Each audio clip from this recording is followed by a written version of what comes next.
Olá para você que acompanha a programação da TV Câmara. Começa agora mais um Documento Rio Preto, programa que é produzido em parceria com o jornalista e documentarista Fernando Marques. Bom, e o nosso assunto de hoje é o radialista Hitler Fett, o Hitler que morreu ano passado, dia 15 de abril, aos 81 anos, foi um dos principais, mais conhecidos radialistas de Rio Preto, né, Fernando? O principal do esporte. É o único de Rio Preto que ganhou o prêmio Gandula de Ouro, que era um prêmio que era feito pela Associação dos Radialistas, junto com a Gazeta Esportiva, que premiava o maior locutor esportivo do interior. Ele é o único de Rio Preto que ganhou o Gandula de Ouro. Era a equipe da Rádio Independência, que faz parte da minha vida, né, que é coisa de louco. A gente acordava no domingo, às 11, acho que 11h30, abria o plantão esportivo com o Zé Luiz Rey. Aí depois vinha aquela resenha esportiva, você ia almoçar com o radinho na mesa, você ia ficava ali fora, ali, o radinho, a gente escutando, porque eram jogos que tinha, não tinha televisão. Televisão até tinha, mais assim, domingo à tarde, um clássico. Mas era difícil ver imagens do América. Isso então, até hoje, né? É hoje, Esporte mesmo, do domingo é no rádio. Não, né? agora tem que pagar, né? Agora piorou, né? Porque agora tem que pagar. Antigamente, inclusive, não sei se você sabe, que era transmitidos jogos na década de 60, eram transmitidos jogos, isso um pouquinho do golpe militar, jogos o dia inteiro passava. Por exemplo, a Salada Paulista tinha a televisão e ficava transmitindo o jogo, o povo ficava no balcão assistindo o jogo da seleção, jogo de clássicos. Aí houve uma briga da federação, não sei o que aconteceu, e precisava então, não ia mais transmitir jogos. Uma briga na federação, ou não sei que CBD na época, o que aconteceu? Os canais de televisão, a Record, Tupi, precisaram inventar programas de audiência. Um deles, a Record, inventou o programa de Jovem Guarda.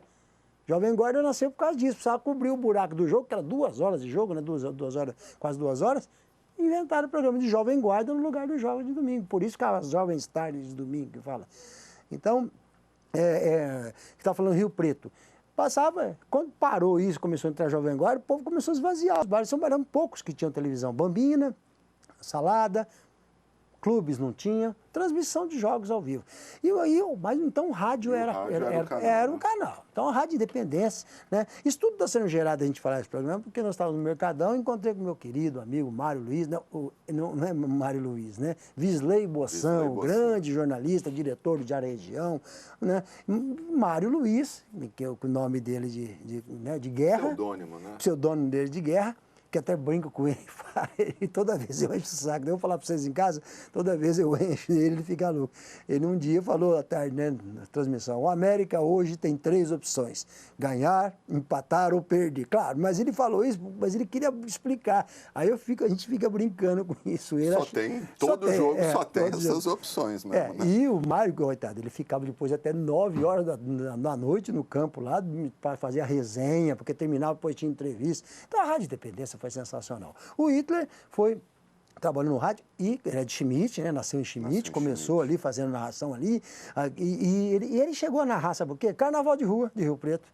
Quando montava o palanque ali em frente do Cardeal Leme. Ele narrava as eleições.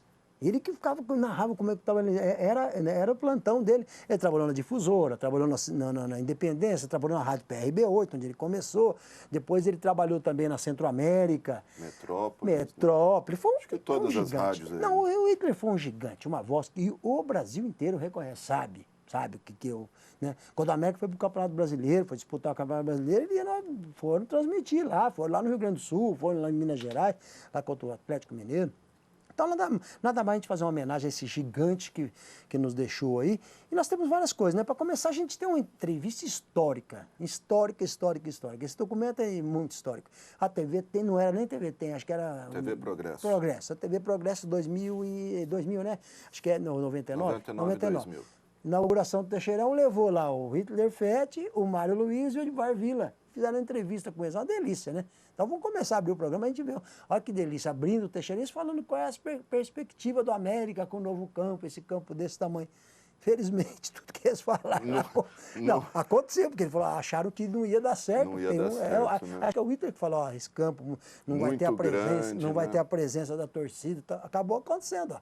Então vamos ver isso aí. Acho que isso aí é bacana, um documento histórico que nós temos aí, recuperando, que também a gente sempre fala, é também uma homenagem ao jornalismo de Rio Preto, né? A gente tem repórter que já não está mais, tem o cinegrafista que não está mais, é também uma homenagem aos nossos jornalistas, né, que passaram por aqui. Por Rio Preto, né? Rio Preto. Maravilha. Vamos conferir então, gente, essa entrevista e a gente volta na sequência.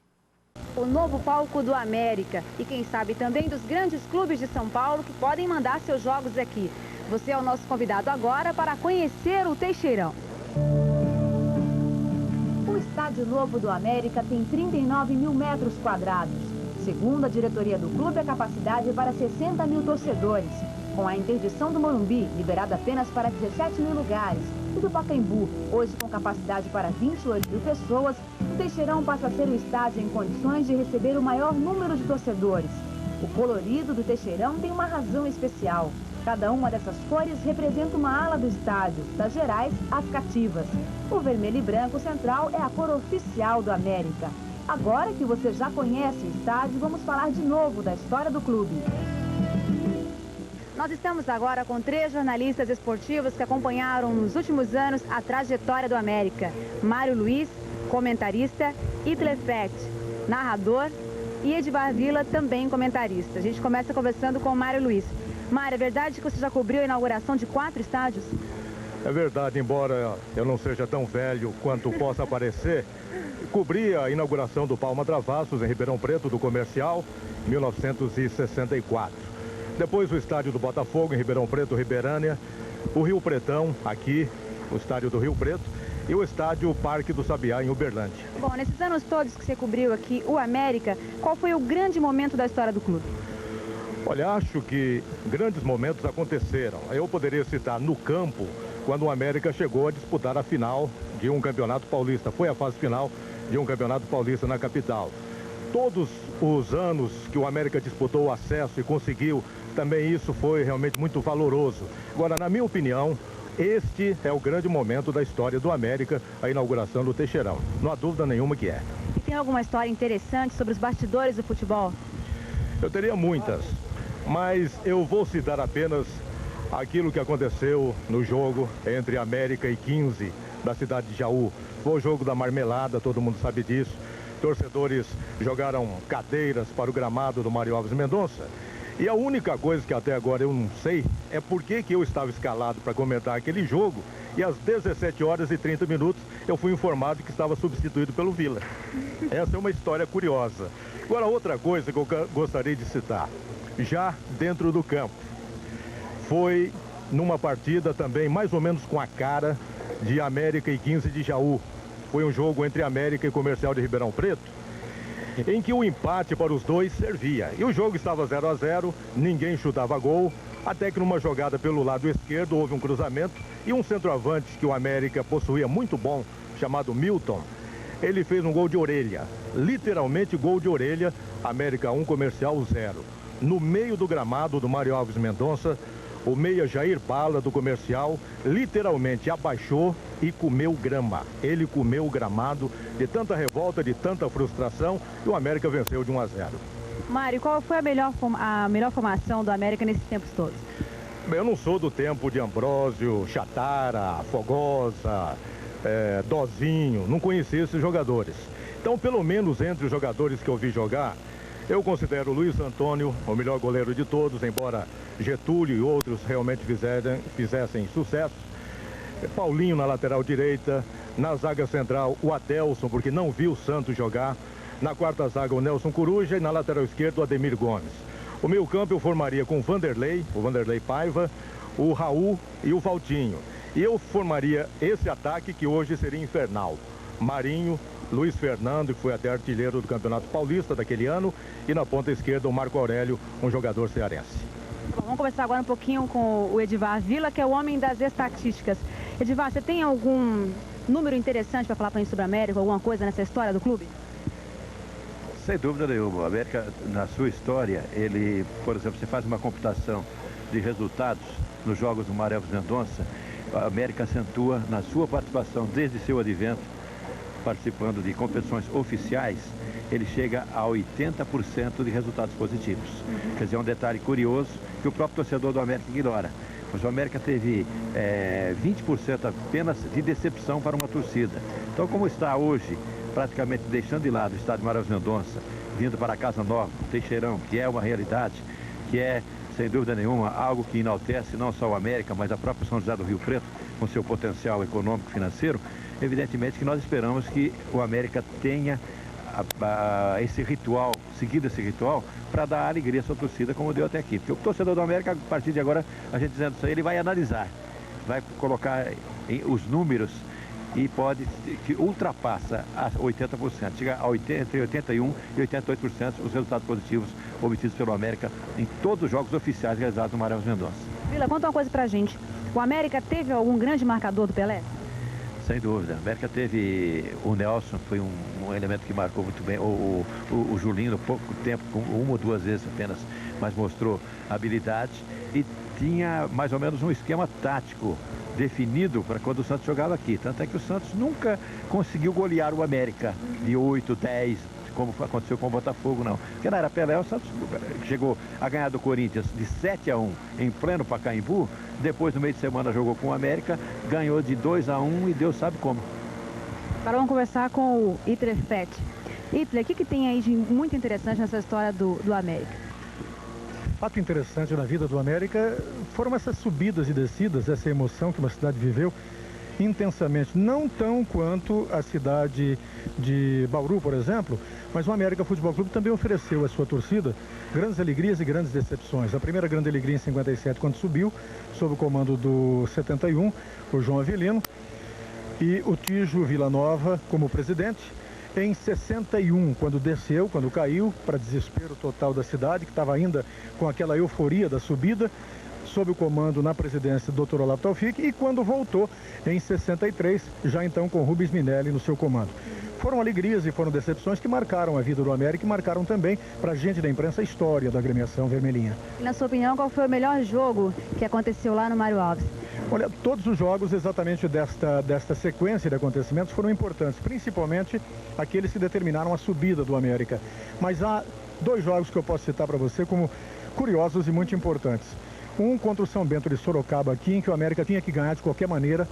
E o São Bento era um time tinhoso, era desses adversários tipo Corinthians e Palmeiras, hoje tipo São Paulo e Santos.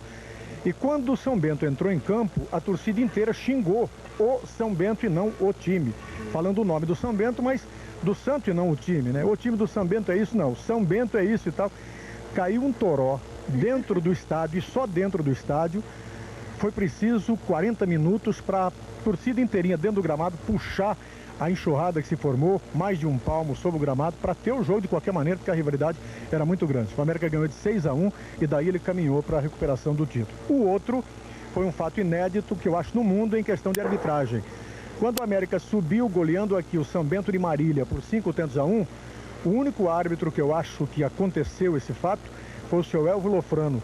Foi carregado em triunfo no ombro pela torcida do América. Ô Hitler, e essa vinda do América para o novo estádio no ano do cinquentenário é um marco na história, né? É, sem dúvida é um marco. É um arrojo da equipe americana. Um fato que a gente que esteve aqui quando se plantou a pedra fundamental não acreditava. A gente olhava para essa imensidão toda em volta e onde foi plantada a pedra fundamental e não se acreditava que aqui pudesse um dia ser plantado um estádio. E quando se pensava no estádio também não se pensava em tudo isso. Hoje, graças a Deus, a gente tem uma realidade muito gostosa de ver e que vocês, através da Globo, estão mostrando para todos nós. Conta para nós qual é o gol que você gostaria de narrar aqui hoje. Bom, o gol que eu gostaria de narrar aqui era o de abertura da contagem no jogo contra o São Paulo, né? Esse jogo contra o São Paulo. Eu gostaria do 1-0 do América ser narrado por mim. Porque eu não fiz o último do estádio Mário Alves Mendonça, mas com certeza eu fiz um dos mais importantes. Esse do Ednan no campeonato passado, em que segurou o América na divisão de honra, quando ele com empate poderia cair. Bom, vou te fazer uma pergunta agora que depois eu vou fazer para os outros dois convidados também. Como você define o Birigui? O Birigui é dessas figuras que você não pode ter como passado. O Birigui é sempre presente, o Birigui é sempre atuante. Fizeram ao Birigui aquilo que deveria ser feito há muito tempo. Muito embora ele tenha exercido o cargo de presidente durante 23 anos e desde 1948 quando 46, aliás, quando o América foi fundado, em que ele jogou a primeira partida como ponta esquerda, ganhando da Associação Atlética Ferroviária, não é a mesma de hoje, de Araraquara, em Mirassol por 3-0, porque o Rio Preto e o Palestra negaram o campo. O Palestra é porque o campo foi na Baixada do Rio Preto ali, invadido, tomado pelas águas, não tinha condição de jogo. O Rio Preto já estava enjoado, ele viu o América só conquistar glórias dentro do campo dele. Então vamos dar um jeitinho, o Giocondo, Zancanera e Mirassol acabou sendo o palco desse jogo, 3-0 para a equipe do América. E o Birigui, 23 anos presidente. E o Birigui de sempre, o Birigui que vai ser o presidente eterno do América, que me perdoe o Pedro Batista. O Pedro Batista chega para ser mais um. O Birigui foi o presidente. Ok. Mário, você, o que diz? Benedito Teixeira, para mim, é um presidente inesquecível. Pela longevidade, são 23 anos como presidente, como jogador, como diretor, pelo esforço que ele fez para concluir este estádio. E, lamentavelmente, Benedito Teixeira, ele deve ter consigo uma frustração. Ele acaba sendo vítima daquilo que a gente pode definir como uma conspiração de datas. Qual o plano de Benedito Teixeira? Era inaugurar esse estádio na condição de presidente. E o América inaugura o estádio 12 dias apenas após a saída do Benedito Teixeira. Então acho isso uma conspiração de datas. Todo o cuidado está sendo tomado para que as homenagens permaneçam firmes, bem direcionadas, para que o presidente realmente seja reconhecido como tal, e deve sê-lo, mas o gostoso mesmo seria inaugurar o estádio com ele, Benedito Teixeira, na presidência. Não deu, mas aí está a grande obra da sua administração. Eu gostaria de acrescentar mais uma coisa. Me fizeram pergunta no começo relativamente aos estádios, que eu tive o prazer de estar presente na inauguração. Então gostaria de alertar o América para que não se repita aqui aquilo que eu já vi acontecer. Todo time do interior, quando sai do seu campo, que eu diria uma casa da periferia, e vai para um estádio maior, que a gente pode chamar de uma mansão, ele encontra dificuldades. O Comercial, no Costa Coelho, foi um time, no Palma Travassos foi outro. O Botafogo, no Luiz Pereira, quase imbatível, ao se transferir para a Ribeirânia, ele chegou a cair de divisão e agora está voltando à principal divisão. No caso do América, nós podemos considerar da mesma forma. No campo da Vila Santa Cruz, você trazia 2.000 pessoas e ali você fazia um barulho. O mesmo barulho aqui no Teixeirão só pode ser feito por 8.000 pessoas, um estádio 4 vezes maior. Então aquela pressão contra o adversário diminui, o torcedor do América fica mais distante e isso realmente não pode acontecer com o seu América aqui na sua nova praça de esportes. Tá bom. Vila, como é que você vê o Birigui? Eu defino o Birigui como simplicidade, humildade, mas uma inteligência incrível. Lembro-me que o Birigui, no primeiro ano que assumiu o América, porque dizer que o Birigui é bonzinho, o Birigui tem algo inédito, que é o fato de estar numa área perigosa, que é o futebol. O futebol é muito polêmico, você, por naturalidade, tem inimigos, o Birigui não tem. Ele não tem inimizade. Mas nem por isso o Birigui peitou árbitro, comprou árbitro, aprontou. Eu lembro no primeiro ano de administração do Birigui, um jogo Botafogo e América. No primeiro tempo, o Botafogo, dominando o América como queria, fez 1-0 com o Paulo Leão. Só não fez o segundo gol porque um bandeirinha lá não deixou. Aí tinha um diretor de futebol, Varley, era um industrial de Rio Preto. Aí ele entrou para o vestiário. Evidente que era uma determinação do seu presidente, só que o Birigui ficou bonitinho ali na tribuna, sentadinho, como quem não queria nada com a coisa. O Varley, que tinha um biotipo bem avantajado, foi lá e sacudiu o seu Vilmar Serra, que era o árbitro, dando-lhe de encontro à parede umas 4 ou 5 vezes. Resumindo, segundo tempo o América ganhou de 3-1, só que 2 vezes na cal, 2 pênaltis. E aliás, nenhum aconteceu. Teixeira, sem dúvida, é um mito que é uma marca positiva na nossa querida São José do Rio Preto. Ok, gente, estamos de volta. Conferimos essa entrevista bacana com 3 monstros sagrados do rádio de Rio Preto, feito aí pela TV Progresso na época. E o Vila, né, o Vila tá aí em Mirassol ainda, hein? O Vila tá na CBN ali, faz o programa de esporte da CBN. E ele é uma pessoa maravilhosa. Preciso encontrar com ele, porque os causos dele de Mirassol é demais, né? O Edivar. Você falou do Hitler, conhecido no Brasil inteiro. A hora que a gente estava pesquisando ali, apareceu até o terceiro tempo do Milton Neves, que fim levou o Hitler Fest. Sim, ele tá lá. Ele realmente foi um cara conhecido no Brasil inteiro. Eu me lembro, porque meu pai era diretor do América, a gente ficava perto da cabine ali na Cativa. Eu me lembro de vir assim, Fiore Giliotti, Haroldo Fernandes, que era da época, ir lá na cabine para abraçar o Hitler Fett. Né? O Mário Luiz sabe disso em casa, porque realmente é um gigante, todo mundo conhecia o Hitler Fett. Nasceu em 37, É. em 1937. Nasceu em 37, dizem que o nome dele não é por causa do Hitler, não. Parece que alguém, porque alguém tinha um nome, tem até na internet, pesquisa lá, não é do Hitler, porque quando ele nasceu em 37... O Hitler ainda não tinha chegado no... Não era aquela... não, já estava assim, Já. tudo, mas eu acho que não é por causa disso. Parece que tinha um parente que tinha esse nome, então, um parente alemão que tinha esse nome, então colocou. Está na internet, lá depois vocês pesquisam para ver, porque... Bom, de qualquer maneira, em 37 ainda não tinha o Holocausto, Segunda Guerra, nada, né? Então... Não, já estava começando, né? Sim. Estava começando ali a coisa, mas isso é bom nem falar, né? É bom, Bom, enfim, bom e nem lembrando falar, porque só... nós estamos à beira aí de uma terceira guerra aí mundial. Aqui, nós, Brasil, quietinho aí, gente. Vamos ficar quieto aí, porque... Não se mete onde não é chamado, né? Não se mete, não. Ô, Fernando, já que a gente está falando de América e Hitler e tal, a gente tem uma homenagem aí ao América, acho que uma das últimas grandes apresentações do América, Me né? lembro como se fosse hoje. Eu estava no Automóvel Clube de noite, a gente assistiu. Me lembro que do meu lado estava o Fuad Elias, que também era palmeirense, mas ele torcendo para o Palmeiras e eu torcendo para o América. Eu sou palmeirense também, mas é o América em primeiro lugar. O América deu um baile lá no Parque Antártico, no Parque Antártico ainda, hein? Deu um baile no Palmeiras lá. Barbaridade, foi coisa de louco. Nós temos essas imagens aí para mostrar para vocês.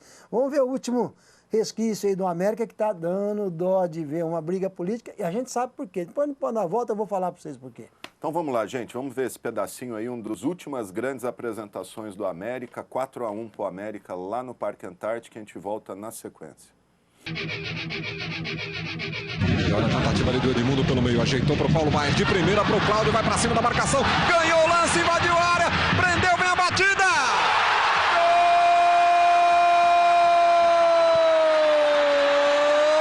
Gol do Palmeiras! Cláudio, o garoto Cláudio, 1-0. Danilinho se desloca no ataque. Adriano tentou em direção ao Marlon, dominou, vem o goleiro, a batida!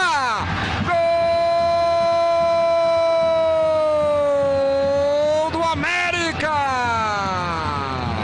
Marlon teve calma para deslocar e fazer 1-1. 39 minutos, era a crônica do gol anunciado. Olha o Danilinho, posição legal, rolou, Reginaldo, vem o goleiro, a batida! Gol!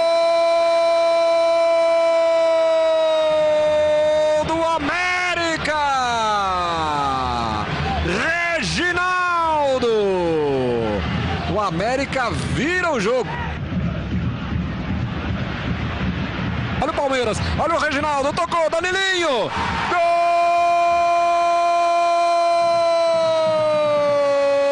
Gol do América.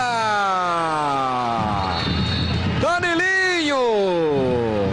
Segundo gol ele deu para o Reginaldo. Nesse o Reginaldo deu para ele. Danilinho na marca de 23. O América amplia. América 3, Palmeiras 1 em pleno Palestra Itália. Olha aí, de novo para o zaga. Danilinho foi para dentro. Reginaldo pede. Danilinho recuou. Vai chegar para a batida.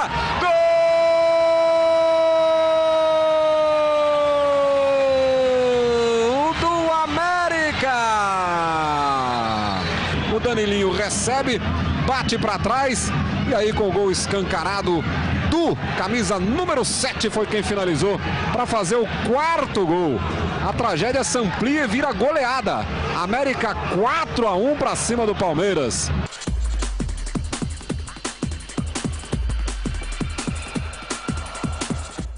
Ok, gente, estamos de volta. Conferimos aí esse baile que o América deu no Palmeiras lá no Parque Antártico. Isso em 2006, né? Foi inesquecível, cara. Que timaço. Que paulada, né? Presidente era o Joacir. O último presidente que montou um time. Montou um time, o América está na primeira divisão. O Joacir foi o último que fez. Eu era diretor nessa época com ele lá. Me ajudei bastante também. E o América não tem jeito mesmo. Pelo jeito não vai, né? Não, e o Finazzi não jogou nesse jogo, hein? Que era o centroavante, que foi o artilheiro do campeonato. Ele não jogou nesse jogo. O América meteu 4 lá. O América é uma briga que a gente não consegue entender. A gente não consegue entender, por exemplo, se fosse uma briga entre dois gigantes de Rio Preto, vamos falar assim, ou antigamente, o J. Ávila com o Rolim Amaro, os dois brigando, a gente entenderia, né? Dois empresários que querem, ou então o Wagner Zacarias lá do Codilar com o Franzotti. Com o Franzotti. Então, os dois brigando, aí a gente vai entender, pô, a marca e tal. Agora, duas pessoas, como o italiano e o Zé... Não, três, e o Zé Branco. Branco. A gente não entende. Entende assim, eu consigo tentar pensar que essas coisas de venda de jogadores, né? Porque, que nem agora, o Luan foi pro Corinthians, o América recebe. Tem outro menino que estava aqui, jogou pouco, não sei onde, foi no exterior, agora o América vai receber acho que 1.600.000. Então, eu quero entender o que acontece. Quero entender, porque uma briga de cachorro pequeno atrapalhando o América. Está afundando o time. Está afundando ou não? Já afundou, né? Enfim, é verdade. Mas aí é outra história. E o Hitler era americano roxo. As pessoas sabem do Rio Preto. Eu tô com camisa verde, hein, do Rio Preto aqui, ó.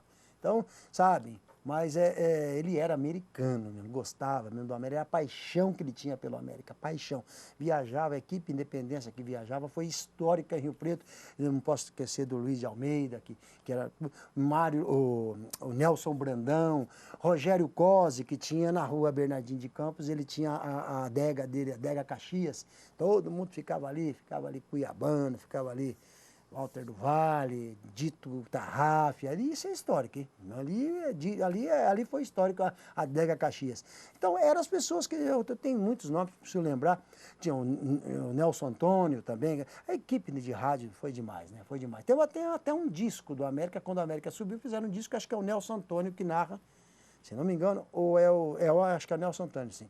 Com a narração dos jogos. E o dos gols. E o J. Ávila que abre, que fala, ó, vamos ver os gols do América, tal. É um disco histórico, hoje é um documento histórico aí. Sem dúvida.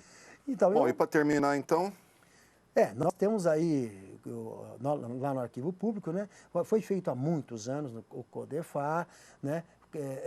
Quando a professora Nilce Lodi era a diretora lá, e eles fizeram, então, precariamente, porque foi feito lá mesmo, com uma câmera VHS. Anos né? 90, isso. Né? 90. Então, sabe, não tinha um microfone apropriado e tal, mas é um documento histórico. Tem entrevista com mais de 30, 40 radialistas. Nós temos lá, que a gente vai passar para você. Tem mais gente além de radialistas. E são depoimentos longos, né?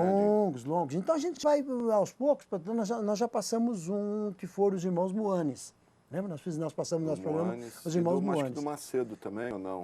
Não, só os irmãos Moanes. Então nós temos o Silveira Coelho. O do Silveira Coelho a gente vai preparar com as duplas sertanejas da cidade que fizeram sucesso, as que passaram por aqui, porque ele foi o campeão. Mas o Hitler tem essa entrevista, ele contando aqui, aquela entonação dele. Né? Outro dia a filha dele me falou, tem coisa do meu pai falando, então, ó, você agora vai ver aí o Carlos Fett, né? Que é também um empresário da cidade. 4 filhos o Hitler tinha, Agnes, Carlos, a Anne e o Fernando. Isso, e acho que 8 netos, se não me engano, né? Foi um grande figura. Tinha um gênio, o Hitler era um genioso, né? Eu sei disso, mas era uma grande pessoa. Então já é uma homenagem para ele. E a gente intercala no meio, nós temos imagens aqui, imagens desde a Cometa Filmes, imagens também da JC Filmes, né? Mostrando o América no período que a gente vê gente caindo pelo ladrão naquele estádio Mário Alves Mendonça, dá até dó de falar, né? E o Rio Preto parece estar no mesmo caminho, porque está acontecendo também com o Rio Preto. Depois de chegar aí, parece que brigou a diretoria, brigaram. Brigaram entre eles. As pessoas que ajudam, parece que saíram. Então, a situação também que o futebol de Rio Preto está... Enquanto isso, o Mirassol está na primeira divisão, o time da Copinha já... Né, que os nossos nem estão disputando. Nem o América, nem o Rio Preto. Nem a Copinha, hein? Nem a Copinha. E Rio Preto sempre foi sede da Copinha. Foi sede forte. Sempre foi sede forte, desde o Mário Alves Mendonça. Agora, infelizmente... Sucumbiu. Tá certo, Fernando. Valeu. Obrigado a você que nos acompanhou em mais esse documento Rio Preto. A gente termina agora com esse depoimento, esse longo depoimento aí do Hitler Fett, intercalado com imagens históricas do América. Lembrando que se você quiser rever esse programa, acesse nossas redes sociais. Estamos no YouTube, no Facebook, no Twitter e no Instagram. Um grande abraço e até a próxima.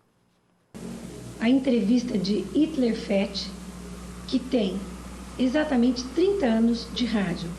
Hitler começou com um rádio pioneiro em Rio Preto e hoje ainda desempenha suas funções.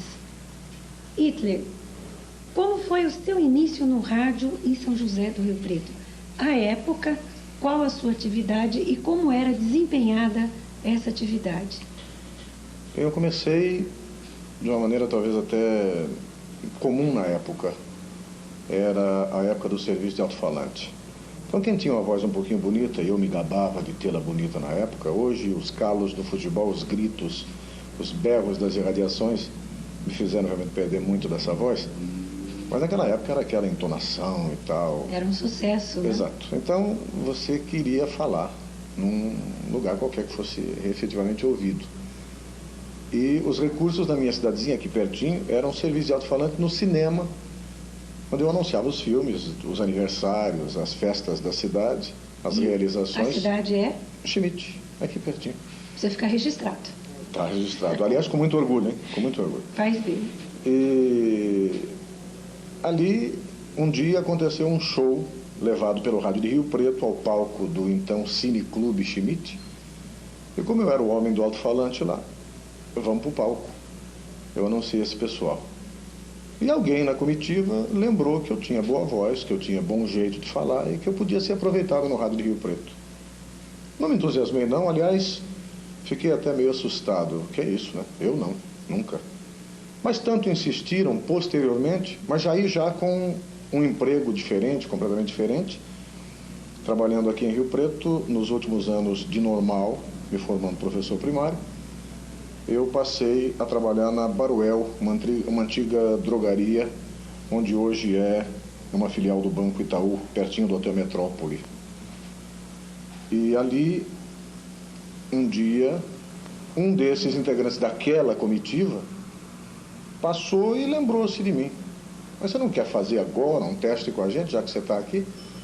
Eu meio reticente e tal, mas acabei indo. Fiz uma entrevista, fiz um teste de leitura de texto, mas assim, abri no jornal na minha frente, lê aqui, virava a página, lê mais aqui e tal, e eu fui lendo. Falando, depois você volta, ou então depois te procuro, e a gente conversa sobre esse teste. Nunca mais passou um bom tempo, sem que ninguém se lembrasse disso. Aí a chama se acendeu, né? Você aí eu queria, gostou? eu gostei. Gostei e senti. Poxa, você está falando e você vê a reação dos circunstantes, né, daqueles que estão por ali e tal. Então eu senti que eu não tinha ido de todo mal. Até que um dia o Araújo, visitando a radiodifusora, esse foi na radiodifusora, visitando a radiodifusora, achou essa voz num gravador ali na discoteca. Quem é esse moço? E da curiosidade ao encontro, eu fui para D8, contratado pelo Araújo, a um cruzeiro por mês, para fazer o horário noturno das 21 até a meia-noite. Logo depois, das 20 até a meia-noite, logo depois da Voz do Brasil. Rubro é fogo, ele manda no jogo, ele vai narrar, é nossa taça. O rubro é fogo, ele manda no jogo, ele vai narrar, é nossa taça.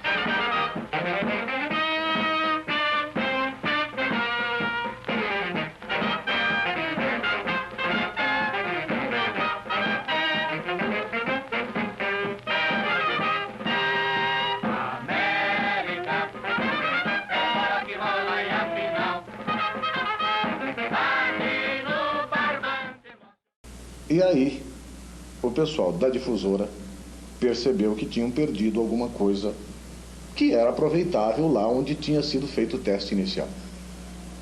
E aí, quando começou, então, a chamada sarninha do rádio, né? Mas já chegaram. Escuta, como é que faz? Você fez teste com a gente, veio pra cá. Você é aproveitável lá. Aqui, sabe como é que é, né, e tal. Aqui só tem velho, lá a rádio é jovem. E eu, um mês de rádio, 2 meses e tanto, acabei pendendo para a primeira proposta real de mudança de emprego já dentro do rádio, mas conservando o emprego na drogaria.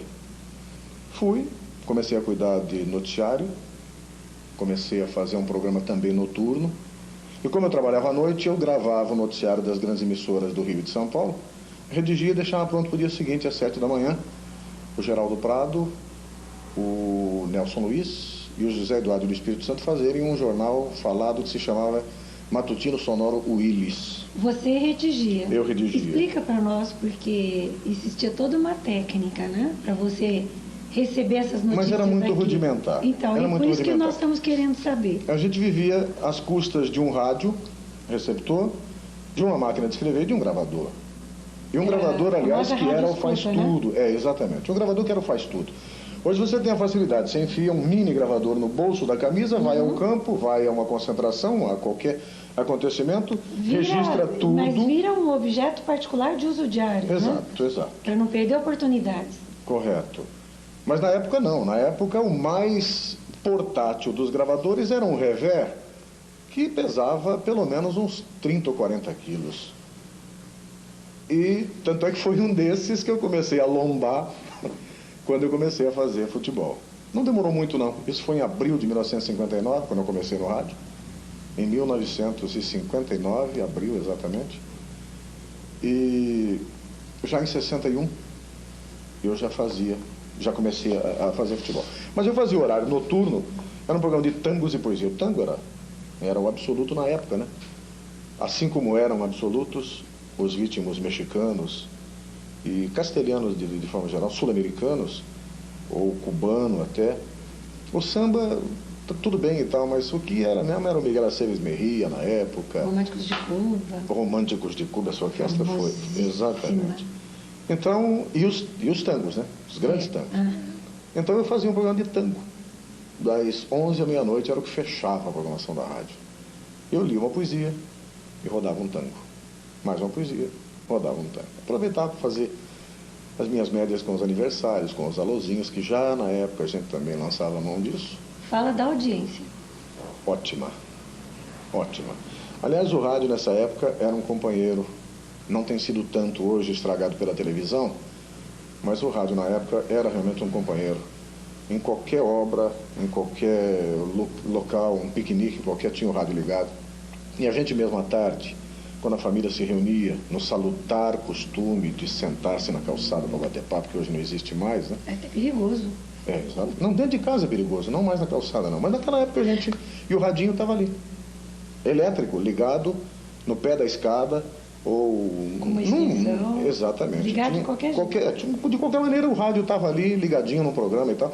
E a gente acompanhava muito na época a Rádio Nacional, a Rádio Marinho Veiga do Rio, né? Que dominava. E os programas musicais da cidade, da época, era a Difusora, era a B8, mais tarde veio a Rádio Piratininga, hoje Brasil Novo, e depois, muito depois, é que veio a Rádio Independência, quer dizer, muito depois em termos de rádio, né? Não da minha época do rádio. Mas então era, o domínio do rádio era patente. E eu, fazendo esses programas noturnos, quando fechava a rádio à meia-noite, eu ia para a redação. Aí já estava gravando lá o seu redator-chefe da Globo e outros noticiários mais, que a gente comparava as notícias, fazia a redação própria da gente e deixava pronto para o dia seguinte. De repente, acharam que, na falta de um locutor, eu fui para o microfone e que eu dava para coisa também, então que eu podia entrar no serviço de informação. Então ficou para mim os informativos da noite e ainda uma apresentação às 7 horas da manhã desse matutino sonoro Íris, porque eu entrava na Baruel às 7h30 da manhã. Então veja bem, eu já comecei a não dormir, dormia tarde, acordava cedo, até que um dia, escuta, vamos sair desse emprego, vamos passar só para o rádio. Então vamos. Custa X para fazer isso, me foi vantajoso, era mais que o dobro, gostei da ideia, trabalhava menos, muito embora mais sacrificado. Gostei e fui só para o rádio. Curiosamente, depois de 3 anos de Baruel, daí 2 meses ela foi vendida para a Drogazil, pagou-se indenização para todo mundo e eu não tinha direito. O rádio já começou também a ficar pesado para mim já desde essa época. No estádio Mário Alves Mendonça, superlotado, foi realizada a festa do futebol. Santos e América Futebol Clube. O Santos, ídolo do povo, entra em campo e logo é filmado e fotografado.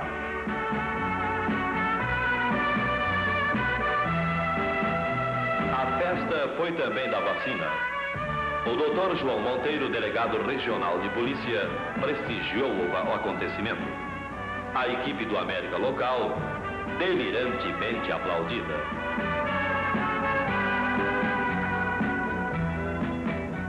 O prefeito municipal prestigiou a festa da vacina, presidida pelo vice-prefeito, que é presidente do América.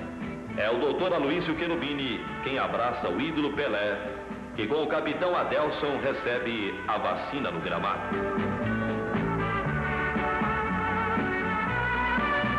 A imprensa falada e escrita esteve a postos, fazendo a cobertura da festa Vacina e Futebol em Rio Preto.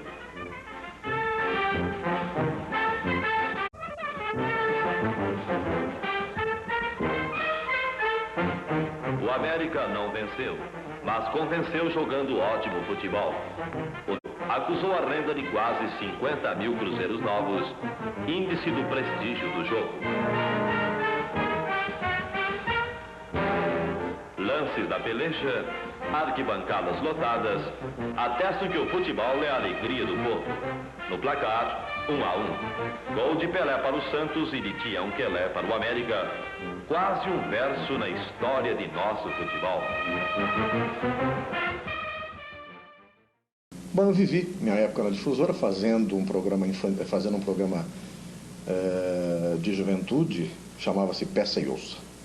Esse tinha até fã-clube. Esse tinha até fã-clube. E olha lá, hein, se eu não sei não. Alguém da sua família, eu me lembro, também mandava as cartinhas lá. Eu não sei se era a senhora não. Não, meu pai. Não, seu pai foi não colaborava? Não, seu pai foi um grande colaborador num programa que eu fiz de audiência total, a cidade parava, chamava-se 500 Dias que é o Limite. Ah, foi. Quando ele redigia as perguntas de sobre todos os assuntos. Eu era o apresentador. E o candidato ia respondendo sobre aquilo tudo, mas isso já foi bem mais tarde na B8, bem mais tarde na B8. Aliás, depois, um dia ele também abandonou e eu abracei também essa responsabilidade, de apresentar e redigir também. Aí então, à noite, virou dia para mim de novo. Como sempre, né? Atualmente também, do mesmo jeito, não mudou nada em 30 anos. O curioso... Falando do programa. Exato. O Peça e Ouça, mais tarde, bandas de todas as bandas que eu apresentava no fim de semana, com a banda ao vivo no palco da Rádio Difusora. Mereceu até uma menção da Câmara na época, foi a primeira honraria que eu tive como resposta ao sacrifício dentro do rádio, e que foi do vereador da época, o professor Adeio Vetorazzo. Ele foi autor, não sei se tocado, porque um dia eu levei a banda de Schmidt, que ele gostava muito, e era realmente da região a melhor. Eu contava a história, ia contando como que a banda se formou, a começar do maestro, o primeiro músico contratado, o primeiro instrumento e tal. Então ia fazendo até que se juntavam todos os sons e soltavam o primeiro dobrado, o primeiro hino, a música do repertório. E em meio a tudo isso, você contava a história da banda. Então foi a primeira menção honrosa que eu ganhei por trabalho realizado no rádio. Passei depois por uma série de outros programas sem muito significado. Antes, eu queria te fazer uma pergunta.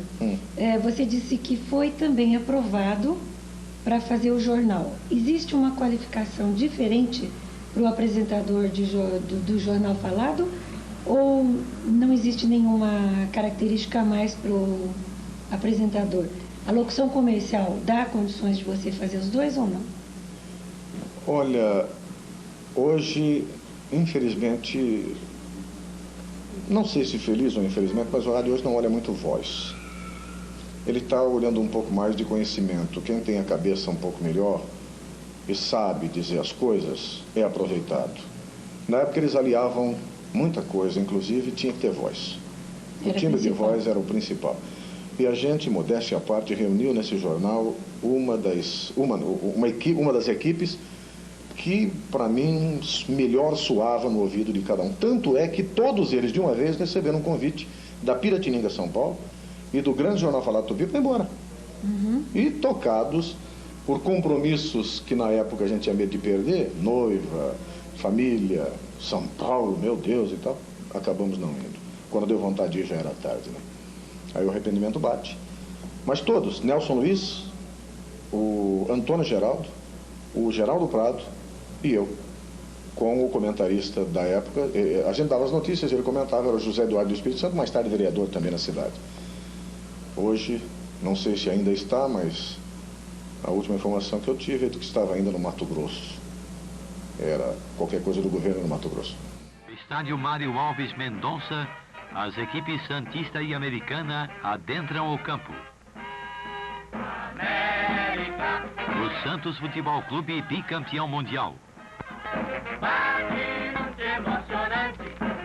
Os Vermelhinhos, caçulas da divisão especial. América, América, América. Volta pra esse. Emocionantes lances dos americanos culminam com a vitória por 2-1. Vai narrar. Com simpatia, Rei Pelé saúda milhares e milhares de fãs e se encontram também os participantes da 4ª Festa Regional Ford. Aí um dia, eu fui fazendo o jornal, fui aprendendo a fazer outras coisas dentro do rádio, até chegar à gerência dessa mesma rádio. Então passei por todos os caminhos dentro dessa radiodifusora. Tive a satisfação de trabalhar com gente muito importante na época, duro de lembrar, mas o próprio Egidio Lofrano, que foi o meu primeiro gerente, foi um dos grandes incentivadores que me valorizou dentro da profissão, foi o que acreditou em mim e me fez trocar de interesses, né? Porque eu estava envolvido pela parte farmacêutica desde os 9, 10 anos de idade, trabalhei em farmácia. Vim trabalhar em Rio Preto, numa drogaria. Dali já comecei a pensar em fazer farmácia. E posso até dizer que sou um médico frustrado, porque a minha intenção era realmente fazer medicina. A dificuldade na época era muito grande. Muitas. Então, tudo bem, deixa para lá. Você se sobressaiu na sua área, de uma certa forma. Exato. Foi um profissional competente. Eu tenho a satisfação e a alegria de dizer que em todas aquelas em que eu me meti, eu recebi um pagamento. Como locutor, muito embora não houvessem concursos na época, eu recebi as congratulações do poder público. Como radioator, nós fazíamos novela ao vivo também, ao tempo do Luiz Bino Pintura Costa, eu fui galã em muitas delas. E como galã ganhei o troféu de melhor radioator do interior, que era outorgado na época pela revista São Paulo na TV. E você lembra que ano foi isso, mais ou menos, que era o auge da rádio no Rádio Teatro? 61, 62, por aí. A gente vivia muito às 6 horas da tarde, a Vida de Santos, famosos, né? Na hora do Ângelos, né, Bárbara? E com a aprovação do Monsenhor Leveria de Cesar de Castro, senão não podia ir para o ar. Eu fiz como repórter de futebol também jus a um prêmio, o melhor repórter. Não sei, o Wilson Brasil, que foi quem instituiu esse troféu, hoje ele está em Portugal. Temos ainda o troféu, mas é conferido apenas em caráter internacional. E ele dizia que era um troféu, como é que a gente diz, banhado a ouro. E eu acho que porque eu ganhei esse troféu em 78, ele está brilhando do mesmo jeito até hoje. Não tem um descascadinho, não tem nada, está perfeito. A única coisa é a plaquinha com o meu nome que saiu, mas as colas do momento, né, deram solução para o problema e tal, e continua lá. Esse troféu Gandula me foi conferido em 78, exatamente na época que eu passei pela Bandeirantes. Talvez tenha sido por isso que eu fui notado.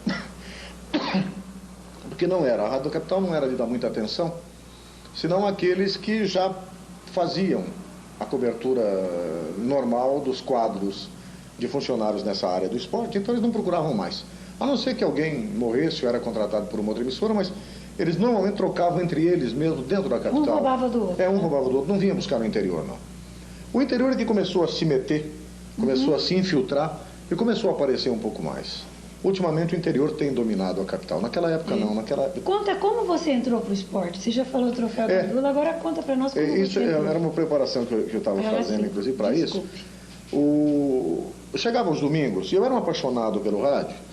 E na época a gente tinha os velhos do rádio que abusavam dos novos. Eles falavam assim, como você tem voz bonita, as menininhas estão gostando de te ouvir, faz meu horário amanhã. E você fazia.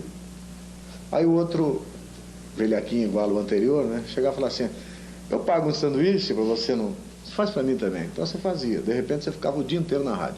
E numa dessas de ficar o dia inteiro na rádio, ia começar uma jornada esportiva com o Rubens Moanes.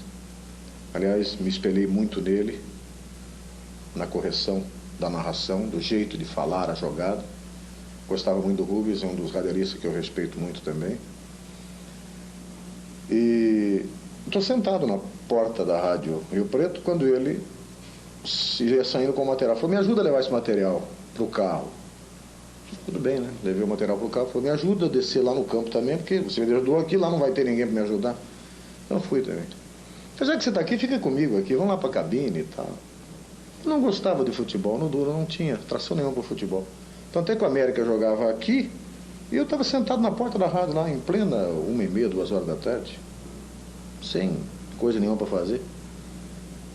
Bom, termina o primeiro tempo do jogo que ele e o Adilson Matos fizeram, e ele simplesmente vira e anuncia agora os comentários intermediários de Hitler Fett. Eu tive que pegar o touro à unha. E estou agarrado no chifre do touro até hoje. Nunca mais parei. Comecei como comentarista improvisado, depois passei para a reportagem, da reportagem eu fui para a narração. Isso foi em 1972, mais ou menos, quando o Zé de Alencar deixou a Rádio Independência. A direção de então, Alberto Secone, Rubens Moanes e Alexandre Ismael, me deixaram a responsabilidade de seguir os passos do Zé. Eu tinha uma pequena experiência da B8, mas não era o suficiente para pegar o microfone da Independência. Mas era a minha chance, né? Ou eu pego ou eu largo. Então, ou eu virava alguma coisa, ou seguia a rotina dentro do esporte. E fui. Estou aí até hoje. Palestra do presidente Edson Pupim, através de uma cadeia de emissoras e com a missa em ação de graças realizada na Catedral de São José do Rio Preto, o América Futebol Clube dá início no dia 28 de janeiro de 1966 ao programa comemorativo do seu 20º aniversário de fundação.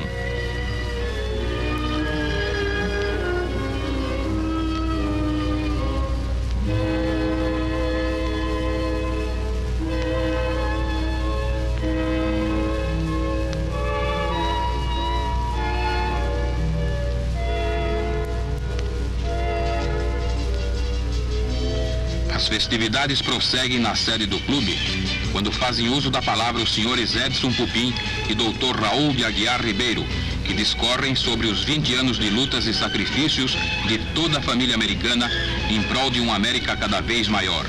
Nessa oportunidade, entre outras coisas, disse o Dr. Raul, é coisa muito séria o América Futebol Clube.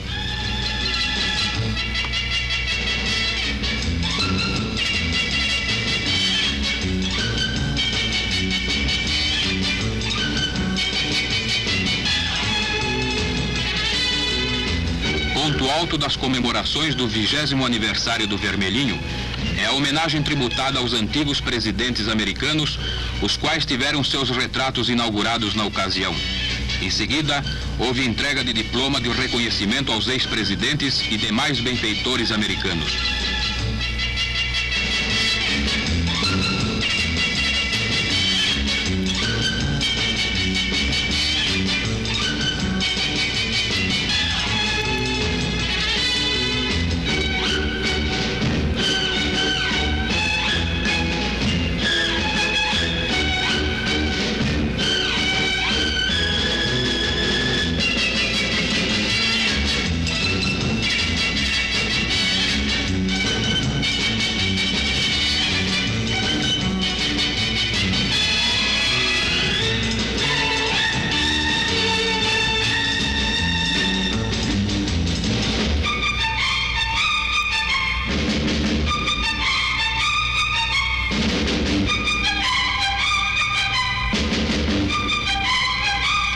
Preparado pelo popular Nelson de Freitas, é servido aos presentes fino coquetel, com o que encerra-se as homenagens aos ex-presidentes rubros.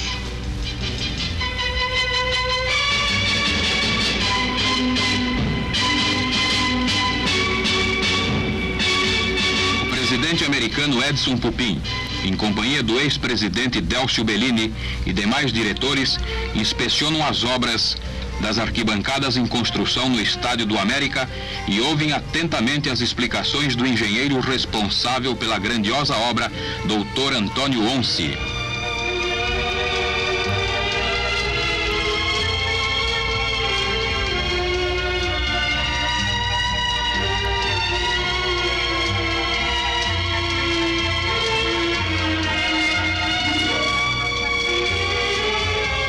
No Estádio Americano realiza-se uma partida de futebol entre diretores do América e cronistas esportivos de São José do Rio Preto.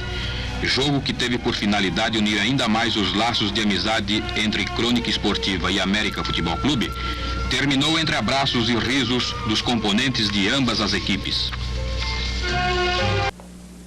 Há 17 anos, há 18 quase, na Rádio Independência, dos quais há 15 como chefe de esporte, como coordenador da equipe. E olha, para minha satisfação, eu que entrei temeroso no lugar do José de Alencar, vi depois de 2 meses que eu já tinha me acostumado à narração, e quando eu senti que eu tinha capacidade, cheguei a ser vaiado num jogo no campo do Rio Preto, fui vaiado, os torcedores falaram para dar, larga disso, José, pega aí, pelo amor de Deus, que não dá para ouvir esse cara, pelo amor de Deus. Mas eu tapei os ouvidos, fechei os olhos para isso tudo e fui em frente e estou aqui. E posso dizer que nos apertos do rádio é que eu me fiz, nos apertos do esporte é que eu me fiz. Porque no esporte você precisa muito da cabeça, você precisa muito da improvisação. Não tem escrito não no esporte, é o que você está vendo, você tem que narrar de acordo com o que está acontecendo, e é na hora. Inclusive eu vou fazer uma pequena brincadeira no fim da entrevista, viu, Maurício? Nós vamos pedir para o Hitler Fett, simular uma narração, para deixar gravado o teu estilo, certo? Uma brincadeirinha curtinha, a hora que a gente for encerrar. Nunca fiz. Mas agora você faz pra gente deixar assim, certo? Você tem um estilo próprio, né? Então mas ainda tem muita coisa a ser dita. Certo. Bem, dentro do esporte eu tive também as minhas coisas curiosas, né? São as passagens interessantes do rádio que ou te derrubam ou te dão coragem para seguir fazendo a coisa. Eu me lembro uma vez quando se instalou o Jockey Club em Rio Preto e começou a se promover as corridas de cavalo aqui, eu fui um dos escalados para fazer a cobertura de um dos páreos, ou de uma das tardes de corrida, não de tudo que houvesse lá. Aliás, foi a primeira transmissão. E nessa primeira transmissão, a Telesp, na época a Companhia Telefônica Rio Preto, não era a Telesp, era a Companhia Telefônica Rio Preto, nos deu a linha até a beirada da rodovia. Tinha a cerca do jockey, o lugar onde o público se concentrava era mais ou menos a uns 800 metros dali, e a Companhia Telefônica me deixou a linha ali. Aliás, eram famosas essas ligações de linha, né? Exato. Muitas passagens. Mas sim, tem os gols interrompidos, tem os disparos de relé, né? Meu casamento, por exemplo, ela fez a ligação na torre. Tanto é que não foi transmitido da igreja o casamento, porque não tinha condições do rapaz subir lá na torre para fazer a transmissão. Brincadeira, né?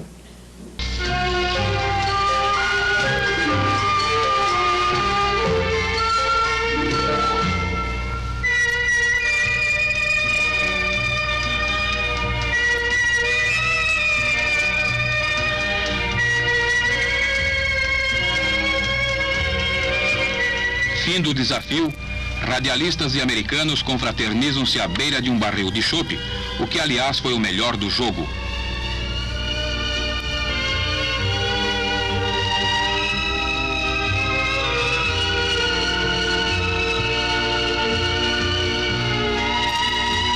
Na churrascaria Cabana é servido lauto jantar de confraternização. Presentes os elementos da crônica esportiva, diretores americanos e ex-presidentes, o ágape transcorre bastante agradável, pois o ambiente é de completa alegria pelos 20 anos de América Futebol Clube.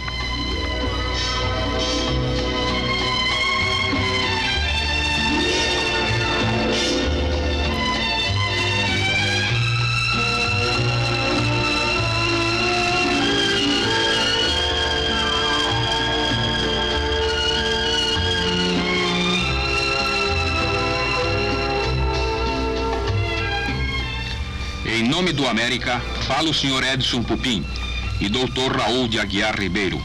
Faz uso da palavra também o senhor Antenor Pereira Braga, o popular Tuta Braga, ex-presidente americano. O Senado agradece as homenagens recebidas, falando a seguir o radialista Mário Luiz em nome da ACERP.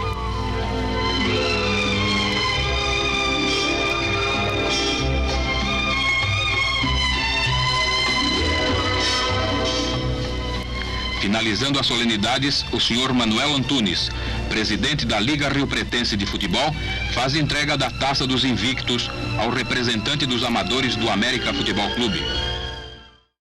O meu técnico, e como é que eu faço? Eu não tenho fio para levar até lá. E o técnico da companhia telefônica também não tinha. Então, quando me ocorreu que havia uma cerca ali, né? Olha, Pradella era o técnico, Nivaldo Pradella na época. Pradella, vamos fazer o seguinte, vamos dar uma corridinha nessa cerca, vamos ver se não tem nenhum arame ligando um polo ao outro, um fio ao outro, e vamos transmitir pela cerca. Botamos as pontas de fios ali na cerca, fomos até a cobertura ali, onde ficava a torcida, o né? aglomerado das pessoas. Exatamente. E ali instalamos a nossa maleta. E não é que saiu a transmissão? Então foi uma vitória. E ainda bem que fica registrado aqui. Tá bom. Tem outra. Uma vez em Tupã, eu levei apenas um microfone para trabalhar. Se houvesse problema, você pedia emprestado para a emissora do lado, que era da casa, né? Sempre tinha condições.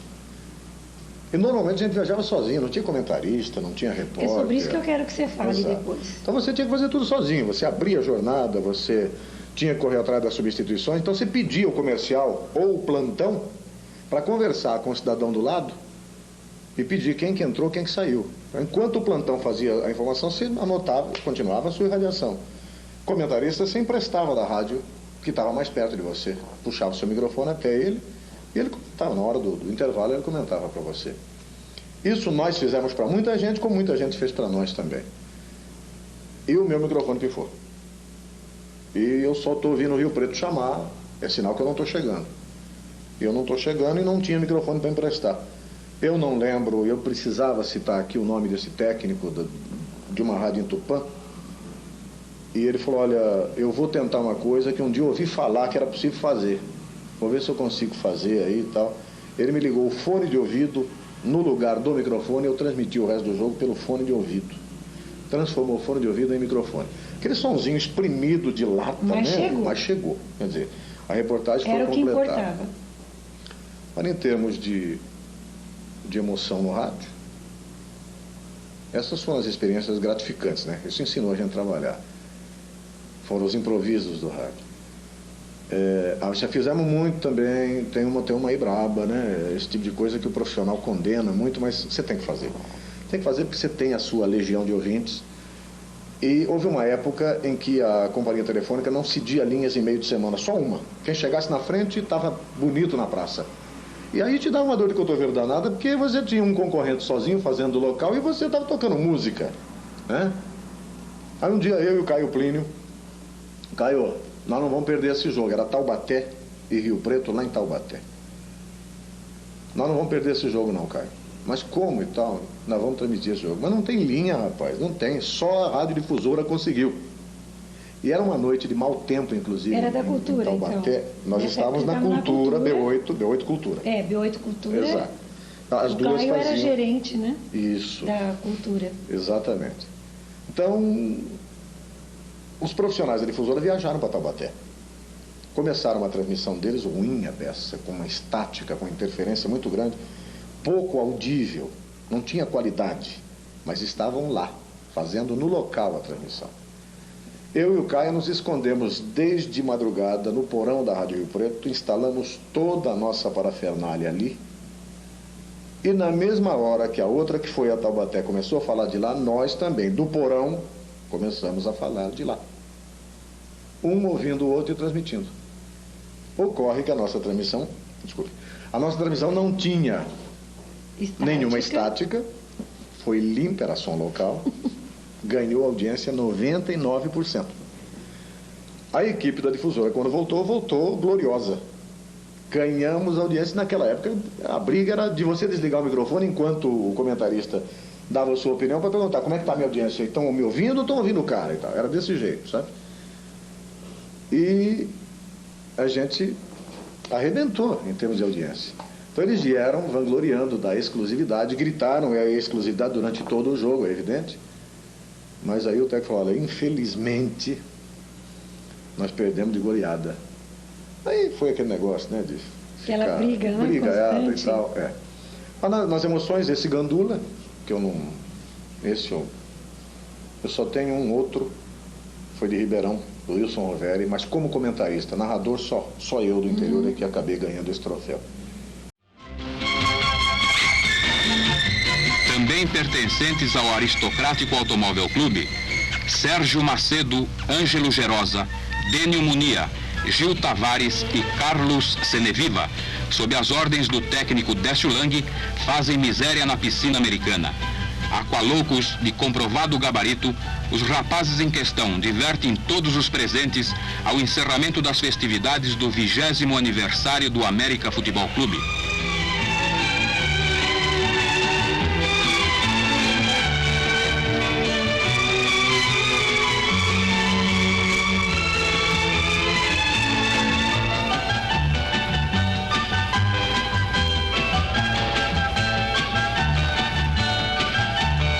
Poderíamos encerrar esta reportagem sem mencionar o nome de Antônio Tarrafi, o popularíssimo Zaya, que juntamente com o doutor Edvard Curti, tudo tem feito pela grandeza do América Futebol Clube. Antônio Tarrafi, como diretor de patrimônio, tem dado tudo de si para ver concretizada essa monumental obra que é a nova arquibancada do estádio Mário Alves Mendonça.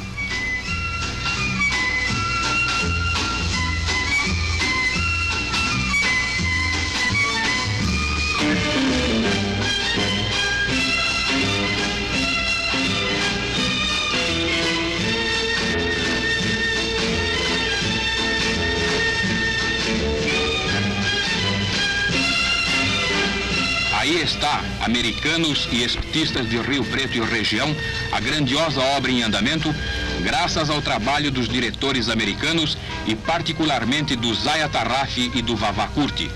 As cadeiras cativas do estádio Mário Alves Mendonça farão um América ainda maior. A primeira transmissão pela Rádio Bandeirantes me foi também muito emocionante. Antes que você fale da sua vida na Bandeirantes, como foi, gostaria que você fizesse um parâmetro da transmissão de futebol. Quando você começou, você disse que era sozinho e fazia... jogava em todas as posições. As posições. E hoje em dia, uma equipe de futebol como é? Fale para nós, faça esse parâmetro. Bem, naquela época você tinha também a dificuldade com o material. Não era transistorizado. Era malinha, né? Eram as famosas maletas STP. Elas tinham mais ou menos o tamanho de uma dessas maletas que as senhoras usam hoje como... bolsa. Uma bolsa, né? Mas era pesada, era de metal. E de válvula. Mas era pequena, de válvula, né? Não era pequena, não. Não era pequena, não. Essas lancheiras, é quase uma lancheira. Eu não sei o nome que vocês dão a esse. Não é. É o modelo feminino mesmo. É gordinha e tal. Não sei o nome agora, me foge. Frasqueira, tipo assim. Sim, frasqueira. Tipo frasqueira, exatamente. Então ela tinha mais ou menos aquele tamanho, mas pesava bastante, viu? Judiava bem da gente. Os rolos de fio, você tinha que subir em poste às vezes para ligar a tua linha telefônica. A Telesp te punha ali. Dali você tinha que se virar, entende? Então, você fazia de tudo, com material pesado, que não tinha grande resposta. Não tinha escuta, parece. Não tinha escuta, você só ouvia o plantão, quando você chamava, que você tinha que reverter a chave. Não era a transmissão a 4 pontos como nós temos hoje. Um som de ida e um som de volta. Você tem o que você está falando imediatamente no seu ouvido, depois de ter passado pela mesa de som do destino da sua transmissão. Do estúdio. Naquela época não, tanto é que eu me lembro também em Bauru, o José Guerreiro transmitia um jogo em Presidente Prudente e eu fazia América e Noroeste de Bauru, em Bauru, onde eu ganhei também a grande vaia da torcida, mas aí tudo bem, né?